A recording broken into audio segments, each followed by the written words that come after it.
HOD sir faculty का धन्यवाद देना चाहता हूँ कि उन्होंने मुझे यहाँ पर बोलने का मौका दिया। ये कैपिटल पनिशमेंट एक्चुअल में है क्या? ये एक तरह से किसी को फांसी की सजा देना है किसी हीनियस क्राइम के लिए। लेकिन हमारे उसमें हीनियस क्राइम है क्या, इसकी कोई डेफिनेशन नहीं है कि रेस्ट ऑफ रेयर केसेस कौन से केसेस हैं। सुप्रीम कोर्ट ने जो Bachchan Singh versus state of Punjab में ये 3 कैटेगरीज डिसाइड की थी कि फांसी की सजा किन केसेस में होनी चाहिए।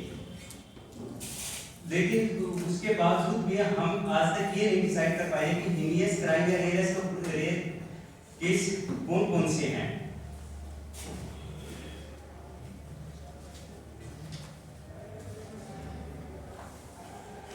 लेकिन आप जो रेयरेस्ट ऑफ रेयर केसेस है, सॉरी मैं दोबारा करना चाहूंगा, जो मैं ये जो कैपिटल पनिशमेंट है इसके अबोलिश होने के फेवर में हूँ कि अबोलिश क्यों होनी चाहिए। अगर हम मान लो किसी को अगर कोई सजा दे देते हैं, कैपिटल पनिशमेंट दे दी, तो हमने एक तरह से उसको एक झटके में मुक्ति दे दी कि भाई छोड़ दिया उसको, उसने चाहे कुछ भी क्राइम कर रखा है। लेकिन अगर हम उसको कुछ ऐसी सजा दे कि वो उस सजा को ताउम्र याद रखे कि मैंने जो क्राइम किया है वो बहुत गलत किया है।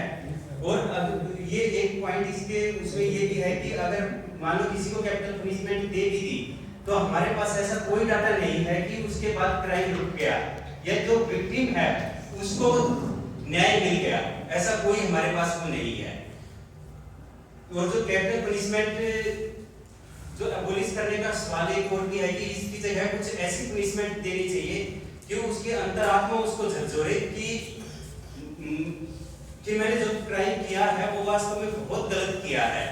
और जो बाकी जो और समाज है उसमें भी ये मैसेज आना चाहिए कि भाई उसने जो क्राइम किया है अगर मैं भी वही क्राइम करूंगा तो मुझे एक वैसी ही सजा मिलेगी।